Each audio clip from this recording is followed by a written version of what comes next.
ये कहानी बहुत पहले की है। किसी नगर में एक व्यक्ति रहा करता था जिसका इस संसार से मन भर चुका था, जो इस संसार की मोह माया को त्याग देना चाहता था। उसने एक दिन यह फैसला किया कि वह इस संसार की हर एक मोह माया को त्याग देगा। उसने अपना मन बना लिया था।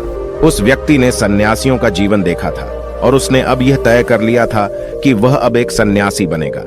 वह तुरंत अपने घर से निकलकर पास में रह रहे एक बौद्ध भिक्षुक के पास जाता है और उनसे कहता है कि मुझे एक सन्यासी जीवन जीना है। मैं इस संसार की मोह माया को त्याग देना चाहता हूं। इस पर वह बौद्ध भिक्षु उस सन्यासी से कहते हैं कि क्या तुम सच में सन्यासी का जीवन जीना चाहते हो? इस पर वह व्यक्ति उस बौद्ध भिक्षु के सवालों का जवाब देता है और कहता है, जी बिल्कुल।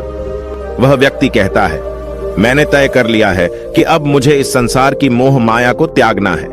उस वृद्ध की बात सुनकर बौद्ध भिक्षु कहते हैं, तो ठीक है, लेकिन तुम्हें मेरी एक बात माननी होगी। इस पर वह व्यक्ति कहता है कि मैं आपकी सारी बात मानने को तैयार हूं। इस पर वह बौद्ध भिक्षु उस व्यक्ति से कहते हैं कि आज के बाद तुम मुझसे कभी नहीं मिलोगे। जब मुझे जरूरत होगी तब तुम्हें खुद ही बुला लूंगा। हमारे आश्रम में 1000 सन्यासी रहते हैं। तुम्हें उन्हीं की तरह रहना है और उन्हीं की तरह खाना है, उन्हीं की तरह वस्त्र पहनना होगा और ठीक वैसा ही जीवन जीना होगा जैसे कि वे सब जी रहे हैं। इस पर वह व्यक्ति कहता है कि ठीक है गुरुवर, मैं तैयार हूं। इतना कहकर वह व्यक्ति उस बौद्ध भिक्षु को प्रणाम करता है और वहां से आश्रम की ओर चला जाता है। आश्रम में जाने के बाद उसे एक कमरा मिलता है। वहां जाकर चुपचाप बैठ जाता है। आश्रम में रहने वाले सभी लोग उसे चावल कूटने का काम दे देते हैं। वह व्यक्ति उन 1000 सन्यासियों के लिए हर रोज चावल कूटने का काम करने लगा। इसी तरह उसका जीवन व्यतीत होने लगा। उसे लगता था कि जब गुरुजी को उसकी जरूरत होगी तब वह उसे बुला लेंगे। इसी इंतजार में वह व्यक्ति वहां रहने लग जाता है। वह सुबह से लेकर शाम तक केवल चावल कूटने का ही काम करता था। उसे यह काम करते करते धीरे धीरे 12 साल बीत गए। अभी तक वह बौद्ध भिक्षुओं ने उस चावल कूटने वाले व्यक्ति को कभी नहीं बुलाया। लेकिन यह काम करते करते अब उस चावल कूटने वाले व्यक्ति के मन में कोई भी विचार नहीं रह गए थे। न ही कोई अड़चन और न ही कोई समस्या उसके मन में पनप रही थी। 12 सालों के बाद वह बौद्ध भिक्षु कब बूढ़े हो चुके थे। उन्हें लग चुका था कि अब उनका अंतिम समय आ चुका है और उन्हें अपना एक उत्तराधिकारी चुनना होगा। इसीलिए उन्होंने पूरे आश्रम में घोषणा करवा दी कि जो कोई भी मेरा उत्तराधिकारी बनना चाहता है वह देर रात में मेरे कमरे के बाहर 4 पंक्तियां लिखकर जाएगा और उसे उन पंक्तियों में बताना होगा कि जीवन जीने का सही तरीका क्या है, इस जीवन को किस तरीके से जीना सही है। इस जीवन का सत्य लिखना होगा। लेकिन एक बात याद रखना, उसे खुद के अनुभव के द्वारा लिखना होगा। किताब में कही हुई बातों को नहीं लिखना होगा या कहीं से नकल मारकर नहीं लिखना है। जो भी यह बताने में सफल हो जाएगा वही मेरा उत्तराधिकारी होगा। आश्रम में जितने भी लोग रह रहे थे वह सब उस बौद्ध भिक्षु को बहुत मानते थे। कोई भी उन्हें धोखा नहीं देना चाहता था। सभी भिक्षुओं के मन में यह चाहत थी कि वह उनका उत्तराधिकारी बने, लेकिन कोई भी यह काम करना नहीं चाहता था। उन 1000 बौद्ध भिक्षुओं में से एक विद्वान भिक्षुक ने बहुत ही हिम्मत जुटाकर अंधेरी रात में दीवार के बाहर लिख दिया कि मन एक दर्पण की तरह है, उसमें धूल जम जाती है। उस धूल को साफ कर दो तो सत्य अनुभव में आ जाता है और सत्य मिल जाता है। ये 4 पंक्तियां उस शिष्य ने बड़ी हिम्मत जुटाकर अपने गुरुवर के कमरे के बाहर लिख दिया। अगली सुबह जब बौद्ध भिक्षु उठे और कमरे के बाहर लिखी 4 पट्टियों को पढ़ा और कहा कि किस मूर्ख ने लिखी है, मेरी दीवार को किसने खराब कर दिया है, उसे पकड़कर अभी मेरे पास लाओ। जब आश्रम में सभी लोगों ने पता किया तो पता लगा कि वह विद्वान शिष्य उन पंक्तियों को लिखने के बाद रात्रि में ही उस आश्रम को छोड़ दिया था, क्योंकि यह विचार उसके अपने नहीं थे और विद्वान शिष्य ने जाते जाते अपने कुछ मित्रों से कह दिया था, सुबह अगर गुरुवर को मेरी कुछ 4 पंक्तियां पसंद आई तो वह लोग मुझे बता देंगे, और अगर इन 4 पंक्तियों को पढ़ने के बाद गुरुवर गुस्सा हो जाएं तो तुम सब मेरा पता उन्हें कभी भी मत बताना।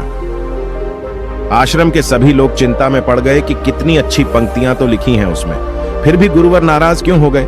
इतनी अच्छी बात तो लिखी थी उसने कि मां ने दर्पण की तरह है, अगर उसे साफ कर दिया जाए तो उसका प्रतिबिंब स्पष्ट दिखने लगता है। वे सब कहते हैं, चलो देखते हैं कि गुरुवर को ऐसा उत्तराधिकारी कौन मिलेगा जो उनके सवालों का सही जवाब उस दीवार पर लिख सके। वह कौन होगा जिसके पास इससे भी विचार होंगे। कुछ लोग यह सब बातें उस चावल कूटने वाले व्यक्ति के कमरे के बाहर कर रहे थे। वह चावल कूटने वाला व्यक्ति पूरी बातें सुन लेता है और जोर जोर से हंसने लग जाता है। लोग उससे पूछते हैं, इसमें हंसने वाली बात क्या है? तुम्हें इसमें क्या गलत लगता है? वह चावल कूटने वाला व्यक्ति कहता है, गुरुवर सही तो कह रहे हैं कि किस नासमझ ने यह सब लिखा है। इस पर वैसे लोग गुस्सा हो जाते हैं और उस चावल कूटने वाले से कहते हैं कि तुम्हें क्या पता, तुम तो 12 सालों से सिर्फ चावल कूटने का ही काम कर रहे हो। तुम्हें किस बात का ज्ञान है?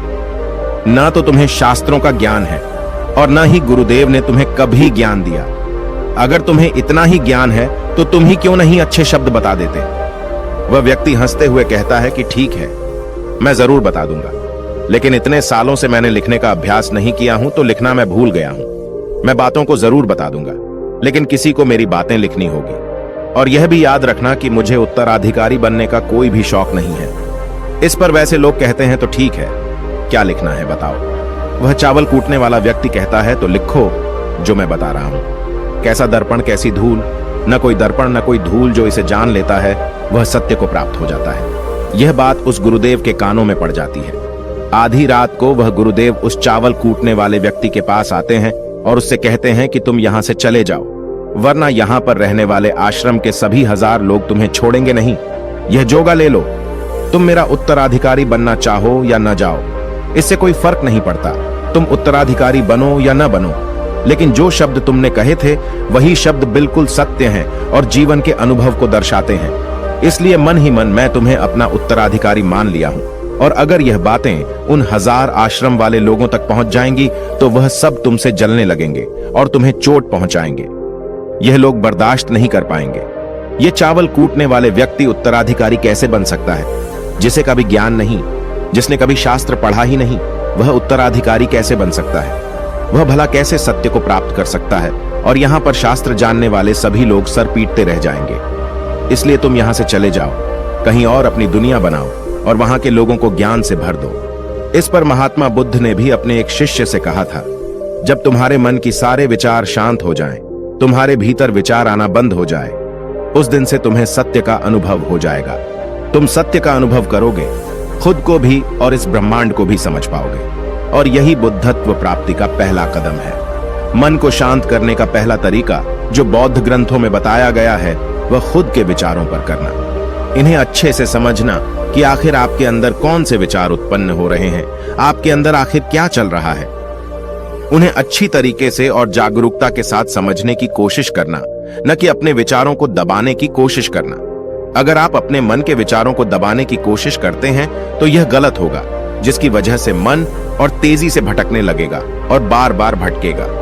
लेकिन जब भी आपको लगने लगे कि आपका मन बहुत तेजी से भटक रहा है तो तुरंत आप उस पर ध्यान देना शुरू कर दें। उसको जागरूकता के साथ देखें और अपने विचारों पर ध्यान दें। निरंतर प्रयासों के बाद आप पाएंगे कि आपके अंदर विचारों को जागरूक होकर देखने की एक आदत सी लग गई है।